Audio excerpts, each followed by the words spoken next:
concept lié et contextualisé par une auteure, mais d'abord pasteur. Il s'agit du pasteur Joël Moukoubi Kabasele de l'Assemblée évangélique Nouvelle Alliance. Bienvenue à vous, pasteur. Merci. Vous êtes doublée puisque vous êtes épouse de pasteur et écrivaine aussi. Alors, vous êtes une habituée de cette émission.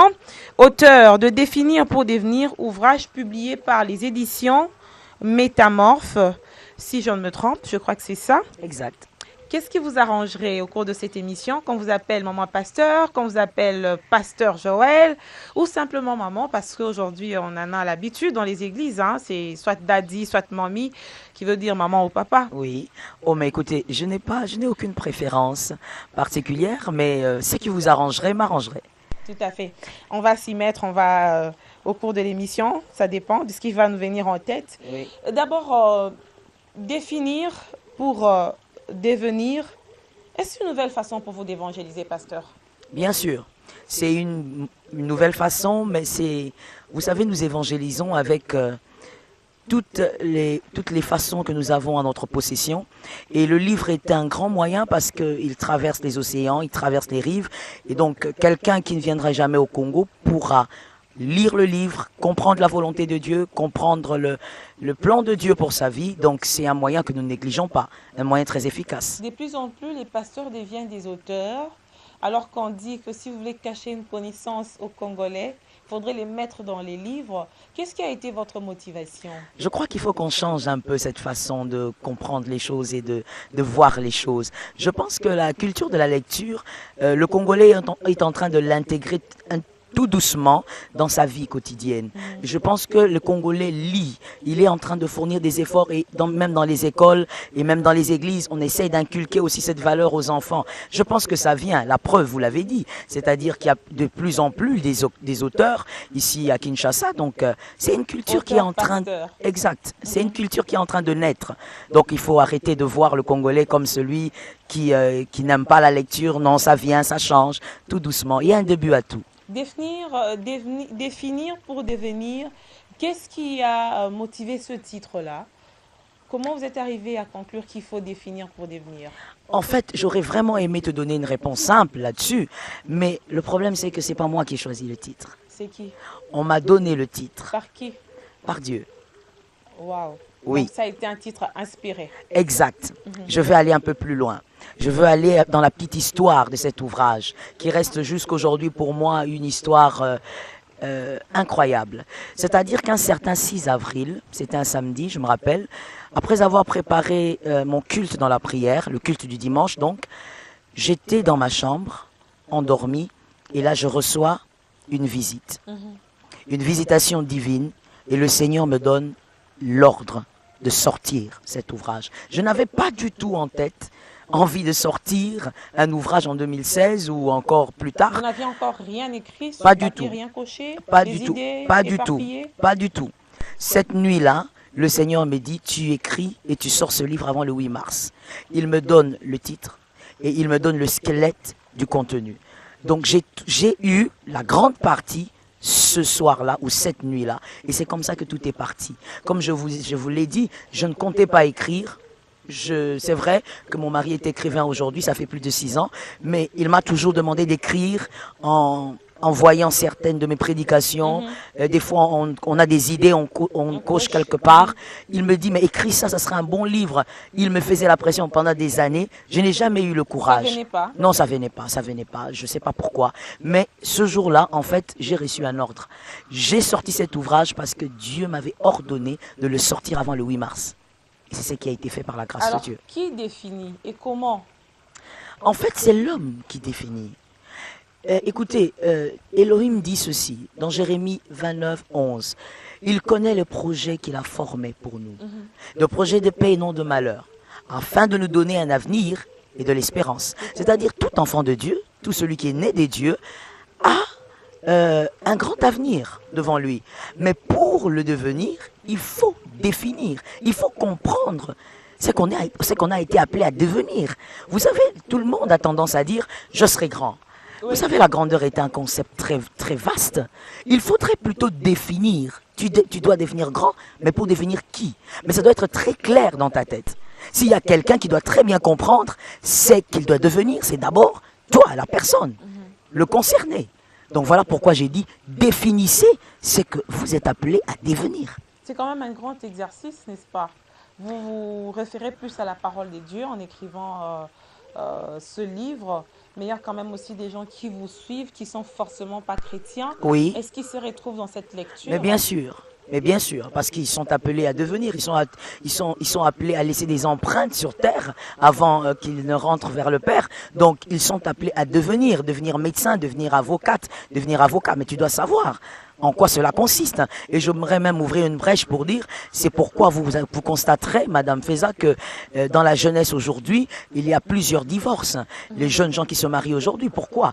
Parce qu'on veut se marier par mode, parce que le temps soi-disant est passé, mais est-ce qu'on a bien compris ce qu'on veut faire? Est-ce qu'on a bien défini le sens du mariage? On ne l'a pas bien défini. On a cru que c'était simplement un lieu de plaisir, un lieu de procréation, mais ça va au-delà de tout ça. On va faire un petit exercice. C'est vrai qu'il y a beaucoup de gens, des jeunes qui nous suivent. Oui. C'est une question très délicate, la question du mariage, surtout quand il s'agit du choix. Oui. Parce que quand on est déjà à l'intérieur, on assume certaines choses. Bien sûr. Parce qu'on a fait ce choix-là. Mais avant d'arriver à ce choix, comment quelqu'un peut définir son mariage? C'est-à-dire, la personne doit d'abord pas définir son mariage, définir le mariage. C'est quoi le mariage? C'est quoi le mariage selon Dieu? Car c'est lui qui en est le concepteur, c'est lui qui est le créateur. C'est quoi le mariage? Pourquoi un homme et une femme doivent se marier? C'est quoi? Et en tant que femme, se marie, finalement? Quand est-ce qu'on se marie? On se marie quand on est prête. On se marie quand on est prêt. On se marie quand on est mature. Moi, j'ai un enseignement où je parle du mariage en disant qu'il ne faut pas aller en mariage en tant qu'enfant. Vous savez, il y a des enfants en vêtements d'adultes. C'est-à-dire en face de vous, Immature. vous avez immature. Vous avez l'impression qu'il est adulte à cause de son apparence, à cause de son âge. Il a atteint la majorité, mais en fait, c'est un enfant. C'est vraiment un enfant. Il ne peut pas, que ce soit homme ou femme, il ne peut pas vivre un mariage épanoui et durable. Il doit être prêt. Et ça se prépare. Avant de dire aux gens dans les églises, mariez-vous, priez pour le mariage. Apprenez-les aussi ou amenez-les à comprendre. Mais c'est ça aussi le à rôle définir. de l'église aujourd'hui. Exactement. Parce que quand nous voyons comment les églises sont remplies de ces jeunes filles qui vont chercher le mariage, ont-elles eu les temps de préparation? Oui. De savoir à quoi elles sont appelées dans ce mariage-là. Pour certaines églises, oui, parce que ça serait quand même nous mentir en nous-mêmes si nous disons que toutes les églises le font. Mais il y a certaines églises, oui, qui le font. On prépare la femme au mariage. Mais vois-tu, Madame Feza, moi je vais au-delà de dire à la femme, il faut savoir cuisiner. De dire à la femme, il faut savoir tenir la maison. Il faut aller un peu au-delà de ça. Parce qu'elle peut bien tenir la maison, elle peut bien cuisiner, mais être malheureuse. Voyez ça? Oui, il y a ou beaucoup d'états encore, comme ça. voilà, ou encore, elle sait tenir sa maison, mais elle ne vit pas le bonheur d'être une épouse. Donc il faudrait plutôt qu'elle comprenne. C'est quoi le mariage? Quelle est la définition du mariage? Pourquoi je me marie? Pour combien de temps je me marie? Est-ce que tout le monde est appelé à être marié, pasteur? Écoutez, selon la Bible, hein, nous avons l'apôtre Paul qui nous dit que d'ailleurs, lui conseille aux personnes qui ont des filles vierges de garder leurs filles vierges. Donc c'est pour dire, selon la parole de Dieu, ce n'est pas une obligation. Mais seulement nous disons, si vous vous sentez libre de ne pas vous marier, mais n'allez pas en enfer. C'est-à-dire, vivez une vie de sainteté. Préservez-vous jusqu'à la mort, sans toucher une femme, sans toucher un homme. Mais si vous sentez exactement, de vivre dans cet état. Dans ce cas, mariez-vous. Mariez-vous. Vaut mieux préserver l'éternité que paraître devant les hommes comme celui qui préfère rester célibataire et aller en enfer. Mais le divorce, selon la Bible aussi, est un péché, non? Oui, le divorce n'est pas permis. Dieu dit qu'il est le divorce. Il y a de plus en plus des cas de divorce. Justement. Ils iront en enfer, c'est divorcé? Madame Feza, vous savez, il faut simplement rentrer dans la Bible. Lorsque l'on commet un péché, quelle est sa position face à Dieu? Et bien évidemment, la Bible nous donne des pistes de solutions pour remédier à cela. Moi, je pense que on peut divorcer aujourd'hui, mais on peut réparer. Vous n'êtes pas obligé de vivre comme un divorcé toute votre vie sur terre. Vous pouvez réparer. Et c'est ça la volonté de Dieu, la volonté du Christ. Christ dit, écoutez, au commencement, il n'en était pas ainsi. Moi, je vous dis, si vous ne pouvez pas vivre avec cette femme, en cas d'adultère, séparez-vous. Mais sinon, allez au-delà, maman. Pardonnez. Le pardon, Oui. c'est quand même aussi quelque chose qui devient de plus en plus rare Oui. dans les couples, Mais dans la vie permettez-moi quotidienne. permettez-moi de vous couper la parole. Oui, Le pardon, c'est ce qui fait notre force en tant que chrétien. tout à fait. Le pardon ainsi que l'amour. Une femme qui est allée en dehors de son lit conjugal, vous demandez à un homme de pardonner. C'est vrai que pour les femmes, on ne va pas encourager cela, mais les Oui. femmes ont un grand cœur. Oui, Elles pardonnent leurs époux. exact. Mais pour les cas contraires, il est difficile à un homme de digérer cela et de garder sa femme dans la maison. Oui. N'est-ce pas une autre forme d'injustice? Bon, moi, je parlerai plutôt d'un cœur transformé. Vous voyez, surtout dans notre culture africaine, on a appris longtemps à l'homme que ces choses étaient intolérables. Et je ne dis pas que cela est tolérable, mais je dis que le pardon existe. Je dis que j'ai déjà vu un couple vivre ce genre de choses, la femme commettre l'adultère, et le mari avoir la force de pardonner, et ce couple est heureux aujourd'hui. La femme, évidemment, elle a compris que ce sont des choses à ne jamais refaire. Parce que quand moi j'enseigne sur le mariage, Madame Feza, je dis que commettre l'adultère vous laisse handicapé. Vous perdez quelque chose que vous risquez, vous la personne qui l'avez commis. Vous perdez quelque chose que vous risquez de ne plus jamais récupérer. Même Donc, après avoir demandé pardon et à Dieu et à la personne à qui on a offensé. je vous donne un exemple. Vous êtes une fille célibataire, vous commettez l'erreur d'avoir une relation sexuelle avec un homme et vous tombez enceinte. Vous tombez enceinte, vous vous rendez compte que vous êtes enceinte et vous avez déjà 3 mois de grossesse.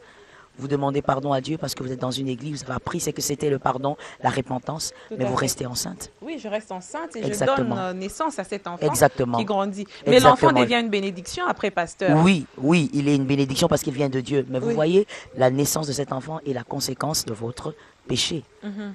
Vous voyez, cet enfant restera sans père.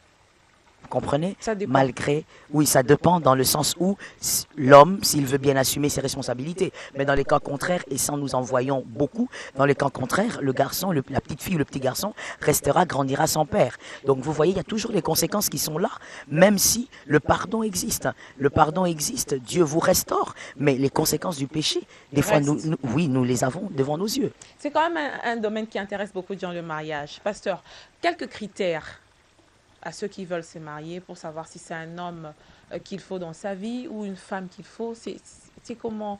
Qu'est-ce que vous donnez comme conseil à ceux-là qui n'ont pas encore fait le choix, par Oui, exemple? vous savez, Madame Feza, en parlant du mariage, même dans le livre Définir pour devenir, j'en ai parlé un peu, je veux rentrer dans le livre pour dire, vous savez, vous n'avez pas écrit votre histoire. Votre histoire a été écrite par un Dieu. Alors, il connaît le chemin mieux que vous. Il est préférable donc de vous marier avec la personne que Dieu choisira et que Dieu a prévu pour vous. Il est préférable d'écouter Dieu en ce qui concerne le mariage que d'écouter votre chair, que d'écouter votre convoitise, surtout la convoitise. Il est préférable de ne pas écouter votre convoitise. Confiez-vous en Dieu, appuyez-vous sur Dieu. Vous avez vraiment besoin de lui. Et là, c'est là aussi où notre jeunesse a un petit problème. Vous voyez, on préfère écouter ses émotions, écouter ses désirs. Et quand on vous dit que Dieu n'est pas dedans, on dit non, non, non, on va essayer de chercher, de convaincre Dieu. Tout à fait. C'est Surtout un quand grand il y a danger. l'amour. C'est un grand danger. Le cœur domine, les sentiments dominent finalement. Oui. Et après, on regrette. Voilà, justement, voilà pourquoi il faut pas aller au-delà de la volonté de Dieu. Il faut vraiment faire un effort, surtout en tant que jeune, de laisser la place à Dieu, la décision de Dieu, la volonté de Dieu. Mais on a vu aussi certains frères qui sont tombés dans la confusion entre les sentiments et cet esprit de Dieu qui devait les conduire. Oui. En restant dans la prière, finalement, on se rend compte qu'on n'a même pas le courage d'aborder la personne. La personne finit par être mariée par une autre personne et Oui. vous êtes perdu, déçu toute la vie Oui. parce que vous attendiez que Dieu fasse votre travail ou... c'est Non, quand mais même, écoutez, une Dieu certaine- ne va pas courtiser la fille pour vous. Vous voyez, Dieu n'a pas courtisé Ève pour Adam. Ça s'est pas fait comme ça. Dieu a présenté la femme. C'est-à-dire, Dieu va vous parler d'une manière ou d'une autre, Madame Feza. Vous savez, on ignore des fois quand on dit Dieu va parler. Souvent, les gens stigmatisent ça. On a l'impression qu'il s'agit que des visions, des songes. Non, mais Dieu peut vous parler par votre entourage. Tout à fait. Vous rencontrez quelqu'un et les gens autour de vous disent, mais attends, à cette personne, mais où tu l'as trouvée? C'est la personne qu'il te faut. Surtout les personnes qui prient, les personnes qui vous soutiennent dans la prière. Écoutez, même sans vision, vous avez l'impression que tout le monde, voilà, tout le monde est d'accord, tout le monde est avec vous. Écoute, il y a des signes comme ça. Dieu parle tantôt d'une manière, tantôt d'une autre. Pasteur, de votre propre expérience, quand est-ce que vous avez défini votre vie pour savoir, par exemple, que vous serez pasteur? Alors là, c'est une histoire. Je vais essayer de résumer cela. Le Seigneur me l'a dit plusieurs fois et j'ai refusé plusieurs fois. J'ai dit, je ne veux pas le devenir Seigneur. Premièrement, j'ai l'impression que tu me fais du mal. Pourquoi? Parce que je pense que pour ma famille, ça serait vraiment terrible de voir que je suis devenu pasteur au Congo, là où on méprise les hommes de Dieu, parce qu'il faut le dire. Ailleurs, les femmes. Exact. Sur d'autres cieux, c'est pas comme ça. Sur d'autres cieux, l'onction est respectée. Mais ici, chez nous, le pasteur est critiqué partout, même dans des bars, dans des taxibus. Tout le monde pense qu'il a droit de dire quelque chose sur les hommes, sur l'homme de Dieu. Donc, je ne voulais pas. Je ne voulais vraiment pas. J'ai résisté à Dieu pendant des mois, pendant des années. Mais Dieu m'a dit, c'est ce que je veux pour toi. C'est ta vie. Tu n'as pas une autre vie en dehors de celle-là. Alors, qu'est-ce que j'ai commencé à faire, Madame Feza? J'ai d'abord commencé à essayer de comprendre ce que c'était. Être pasteur en tant que femme. C'est quoi, vous avez fait la théologie d'abord? Non, pas d'abord. J'ai d'abord essayé de comprendre ce que Dieu voulait pour moi. Et ensuite, j'ai fait la théologie. Ok. J'ai d'abord essayé de comprendre ce que Dieu voulait. Qu'est-ce qu'il entend par pasteur? Mais c'est quoi la différence entre une femme pasteur et un homme pasteur? Il n'y a pas de différence? Oh non, il n'y a pas de différence. C'est le même ministère. Donné à un homme, donné à une femme. Le même ministère évangélique, donné à un homme, donné à une femme. Il n'y a pas de différence. Mais les difficultés dans l'exercice de ce métier quand même, ou de cette appellation, cette vocation, oui. Les difficultés sont différentes. Ah mais oui, écoutez, Madame Feza, nous sommes africains. Nous sommes, la culture africaine ne nous aide pas beaucoup. Oui. Pendant longtemps, on a enseigné plusieurs hommes, plusieurs femmes, même des femmes, que la femme ne vaut pas grand-chose, que la femme ne peut pas se lever et parler, la femme ne peut pas te donner un conseil quand toi tu es un homme. Donc ce n'est pas évident. Vous pensez au contraire, ou la nature nous a enseigné d'elle-même que la femme est importante? Non, vous savez, Madame Feza, même en dehors de la nature, la Bible elle-même, Christ n'a jamais dit que la femme était inférieure à l'homme et qu'elle ne devait pas enseigner. Vous savez, le mot... Christ nous considère comme des êtres faibles par rapport à l'homme. Christ... La Bible en fait. Oui. Quand vous parlez d'être faible, vous parlez de quoi? Il faut comprendre de quoi vous parlez. Vous ne parlez pas de l'intelligence, vous ne parlez pas de l'onction. Vous voyez, en matière de l'onction, il n'y a pas l'onction sur la tête de la femme n'est pas faible parce que c'est sur la tête de la femme. En parlant de la faiblesse de la femme, on n'est pas en train de parler de son intelligence ou encore de l'onction. Vous voyez, on est en train de parler de sa personne, on est en train de parler physiquement, voilà, sa composition physique. Vous voyez, on est en train de parler de ça. On ne parle pas de l'intelligence ou encore de l'onction. Il faut bien comprendre la parole de Dieu. J'allais vous dire quelque chose, Madame Feza. On n'aura peut-être pas le temps de tout développer aujourd'hui, mais vous savez, j'aimerais dire ceci. Le mot Rabouni veut dire maître. Et en Israël, on appelle maître celui qui est votre enseignant, celui qui vous enseigne la Torah.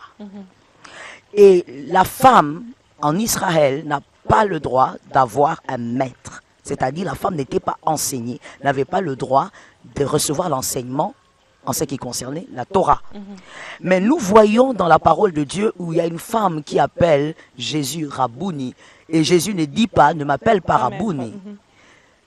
Maître, ce n'est pas seulement parce que je suis derrière toi, je suis disciple. Non, ce mot-là voudrait dire celui qui m'enseigne. Or, la femme n'avait pas le droit de recevoir l'enseignement, donc d'avoir un rabouni. Comment vous expliquez la réaction de Jésus? Jésus dit Marie.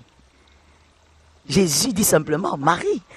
Et il dit à cette femme, va dire à mes frères. Il ne dit pas, non, non, non, écoute, moi je suis le Rabouni de Pierre et des autres.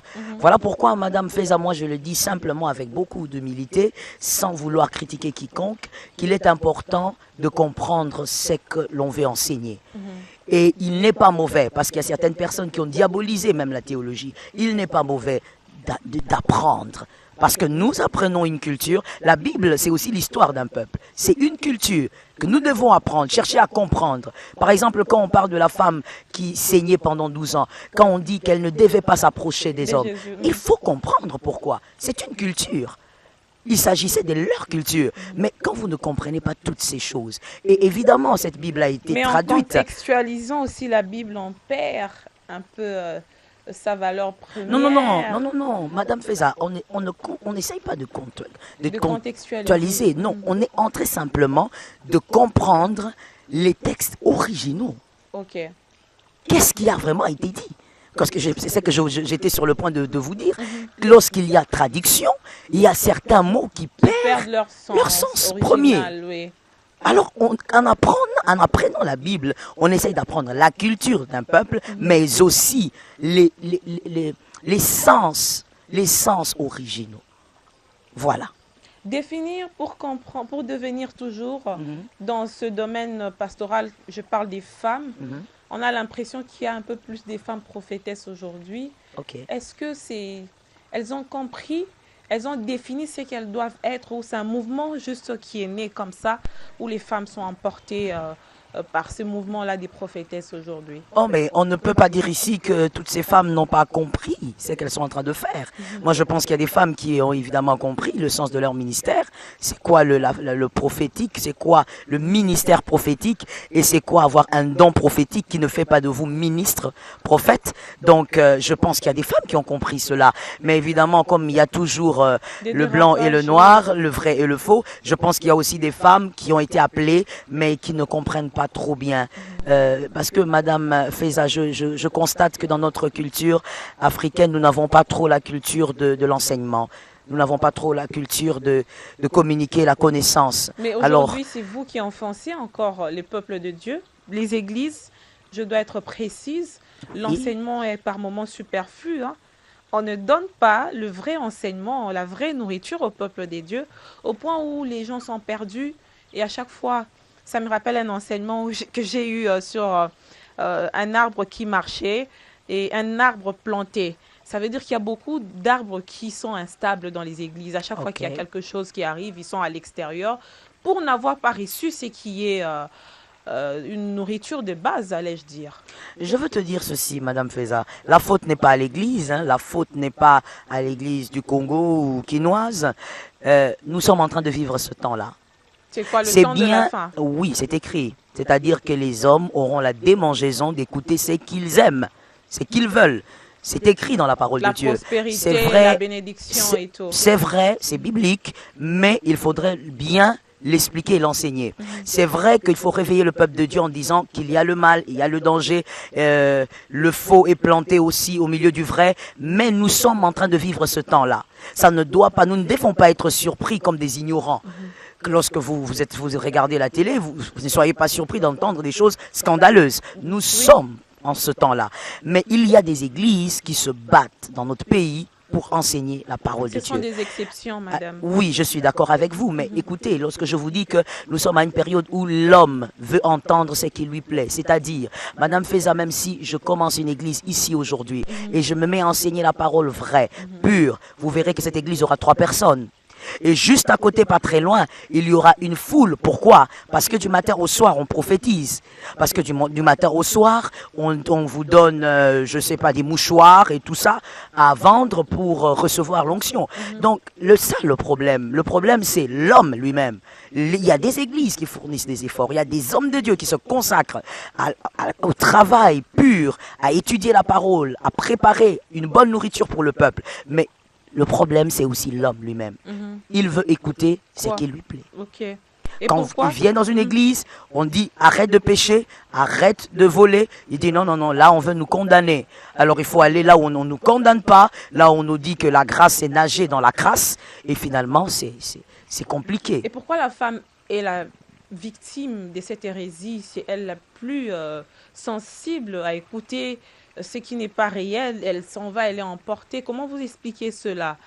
Parce qu'elle ne sait pas bien définir pour devenir, ou la femme a une certaine sensibilité qui, par moments, la pousse dans une naïveté. Exact. Exact. C'est ce que j'allais dire. Le problème avec la femme, c'est qu'elle a une certaine sensibilité, mais aussi une certaine naïveté. C'est pas parce que on croit en Dieu qu'il faut aller n'importe où. Je crois qu'en tant que femme, il faut utiliser son cerveau. Il faut être cérébral aussi. Il faut utiliser son cerveau et savoir comment faire les choses. La femme est plus sentimentale, dit-on. Oui, et ça c'est un problème. C'est un problème. Il faut savoir équilibrer les choses. Il faut savoir être équilibré. Et vous êtes sentimental, vous êtes femme, c'est comme ça que vous avez été créé, mais vous avez été créé aussi avec un cerveau. Pourquoi? C'est pas un fantaisie, c'est pour réfléchir, c'est pour que vous puissiez l'utiliser. Donc, soyez capable de réfléchir avant d'aller dans une église. Posez-vous la question, qu'est-ce qui doit vraiment vous bénir? Qu'est-ce que vous devez vraiment rechercher? C'est ça le problème de la femme, c'est la naïveté, une certaine naïveté qui la détruit. Dans ce livre, Définir pour devenir, est-ce que vous faites aussi allusion au Congo ou peut-être à toute la République démocratique du Congo qui fait face à beaucoup de difficultés?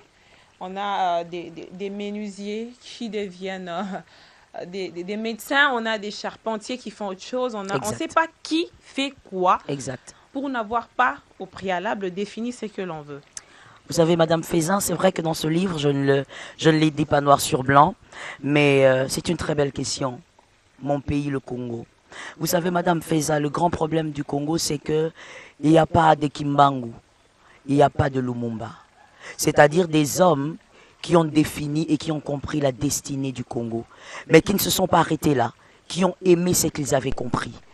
Et qui étaient prêts à se battre jusqu'à la mort pour ce qu'ils avaient aimé, c'est-à-dire la grandeur du Congo. Aujourd'hui, on parle des richesses du Congo comme si c'était simplement ça les devenirs du Congo. S'il faudrait que je rentre dans mon livre, je dirais que les richesses du Congo sont simplement les outils du devenir du Congo. Ce sont les outils qui permettront le Congo de devenir le départ de plusieurs départs. Mais la clé reste l'homme lui-même. L'homme lui-même. Nous n'avons pas ce Lumumba-là. Celui qui a compris la grandeur de la destinée du Congo et qui a aimé ce qu'il a compris et qui est prêt à donner sa vie. Madame Faisan, lorsque dans un pays, il y a des valeurs, mais derrière ces valeurs, il n'y a personne pour mourir pour elles, alors ce pays n'a pas encore commencé à exister. Il y a un manque de leadership, c'est ça? Il y a un manque de... Il y a un manque d'hommes, Madame Faisan. Moi, je ne vais pas aller avec les mots compliqués, les gros mots. Je vais simplement dire aux hommes et aux femmes qui me suivent, il y a un manque d'hommes. Le jour où on aura... Ces hommes-là. Ok, évidemment. Voilà pourquoi nous parlons. Voilà pourquoi je me permets de répondre à ta question. Voilà pourquoi je dis, nous avons besoin des Lumumba dans ce pays. Des hommes qui savent ce qu'ils veulent, qui ne cherchent pas à remplir leur compte bancaire, les hommes qui ont compris la grandeur et la force du Congo. Écoutez, le Congo, c'est votre avenir, c'est mon avenir, c'est l'avenir de la postérité. C'est ce que Lumumba avait compris. Il ne s'agit pas de moi aujourd'hui, il s'agit de la postérité. Comprendre sa destinée, aimer ce que vous avez compris et vous battre pour elle, jusqu'à donner votre vie. Pour un Congo grand. Très grand. Est-ce que c'est possible? Très possible. C'est possible. Aujourd'hui, vous avez relevé qu'on n'a pas d'hommes. C'est vrai, les faits sont là. Oui. Mais qu'est-ce que vous proposez? Le Congolais croupit dans la misère la plus noire. Qu'est-ce que vous proposez? Je suis simplement. Oui. Qu'est-ce que vous proposez? Je suis en train simplement je suis simplement en train de dire à certains hommes et à certaines femmes qui ont compris ces choses-là de ne pas baisser les bras. Et que c'est normal, parce que j'ai entendu certaines choses horribles, mais je me permets de dire, c'est normal de mourir pour une valeur. C'est très normal. Il ne faut pas faire croire aux gens que c'est être insensé, que c'est partir et laisser le foufou. C'est vraiment trop bas. C'est une bassesse qu'on entend des fois que dans nos chaînes congolaises. C'est très normal qu'un homme ait des valeurs et qu'il soit prêt à mourir pour ses valeurs. Parce que s'il meurt aujourd'hui, c'est pour laisser, c'est pour sonner son alarme à la postérité. Pasteur, donc vous êtes prête aujourd'hui à mourir pour ces valeurs? Ah mais bien sûr bien sûr, madame fait ça. Ah, mais oui. J'aimerais bien vous voir sur ce champ de Ah, mais bataille. oui, je vous le dis. Les personnes qui me connaissent savent que je ne suis pas en train de badiner. Vous êtes une femme dure. Je ne sais pas. À vous de voir. À vous entendre parler, vous avez un temps assez dur. À l'église, comment ça se passe? Je crois que ça se passe bien. J'aimerais bien poser la question aux oui, fidèles. tu dois, je crois, balader ton micro à mes fils et filles spirituels. Je ne sais pas comment ça va se passer là-bas, mais bon, je crois que ça se passe bien par la grâce de C'est quoi cette Dieu. autorité que vous avez? Comment vous justifiez? Fais ça, je répète encore, I don't know. Je ne sais pas. Les mamans pasteurs, j'enlève cette casquette de pasteur. D'accord. Je vous prends d'abord en tant que maman pasteur. Les mamans pasteurs sont très tendres, très douces. Ce sont des exceptions et je les connais quand même, ces femmes pasteurs. Vous êtes dedans, hein, qui sont dures, qui sont très logiques. Mais qu'est-ce qui explique? C'est parce que vous êtes pasteur en même temps? Non, je pense que j'ai toujours été comme ça n'a pas changé. Ou ça n'a c'était pas avant changé. que vous n'ayez cet appel de pasteur? Vous avez toujours été... J'ai toujours été comme ça. coriace, Oui, j'ai toujours été comme ça. Je crois qu'il faudrait quand même se connaître. J'ai toujours été comme ça depuis mon jeune âge. Donc, je crois que ça fait partie de ma personnalité. Alors, comment vous assurez la distribution de cet ouvrage aussi riche pour les enfants des dieux que pour toute la population congolaise? D'accord. Si vous êtes à Lupin, vous pouvez le trouver au supermarché Rachel et à la Cité Verte, le supermarché Grasse. Et dans nos assemblées, à la Cité Verte, Aïna, 13e rue, 87, et ma campagne, 80 jours, Benseke, numéro 87. Alaïna, maman pasteur, j'espère que c'est à la portée de tous les Congolais. Non mais seulement bien vous sûr. cachez de la connaissance, mais par moments aussi bien les prix sûr. ne sont pas abordables pour certaines très personnes. abordable, très abordable. Vous l'avez à 5 $. C'est abordable. Très abordable. Ça, moi-même, je le soutiens. C'est abordable. On va finir cette émission, mais je vous donne quand même 1 minute pour conclure notre entretien. C'était définir pour devenir. C'est vrai que les grandes lignes sont dans le livre. Vous avez quand même eu à développer les quelques lignes importantes au cours de cette émission. À vous de nous donner quelques mots pour conclure cet entretien. Je crois fortement que celui qui m'écoute est appelé à la grandeur, est appelé à de grandes choses, car c'est l'Éternel lui-même qui a écrit son histoire. Mais je crois que pour une bonne réussite, il ne faut pas seulement ressasser sa grandeur, mais il faut le comprendre. À quoi on a été appelé, ou comment vous devez le faire, les outils à employer pour le devenir. On ne devient pas grand simplement par des slogans. C'est un travail que vous devez vraiment prendre en considération. Et je pense que comprendre à quoi vous avez été appelé vous aidera à mieux travailler. Que l'Éternel bénisse. Merci beaucoup, Pasteur Joël. Je vous remercie. Vous bénisse également pour votre disponibilité à chaque fois que nous avons besoin de vous dans cette émission. Madame, monsieur, moi j'ai été enseignée par cet entretien d'aujourd'hui. J'espère que ça a été le cas pour vous. L'on continue, moi mon cas, à me définir pour devenir. Ceux qui ne l'ont pas encore fait, il n'est jamais trop tard pour bien faire les choses. Ressaisissez-vous. Essayez de comprendre, maman pasteur Joël l'a dit, et vous allez voir que vous allez devenir grand, non seulement pour vous, mais pour toute la République démocratique du Congo. Merci à vous et à très bientôt sur BioOne Télévision pour un autre numéro de votre magazine Femmes. Merci.